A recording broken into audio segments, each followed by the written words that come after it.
Okey, kita hari ni ada fun ride jelajah orang Johor di hentian Panco lah. Di sini kita berhenti kejap.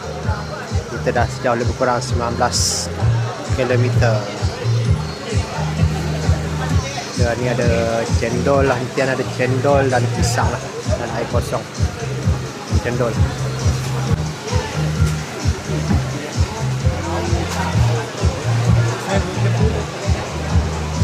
Okey, kita di hentian ni di tepi sungai. Kita ada di tepi sungai. Ni sahabat-sahabat kita.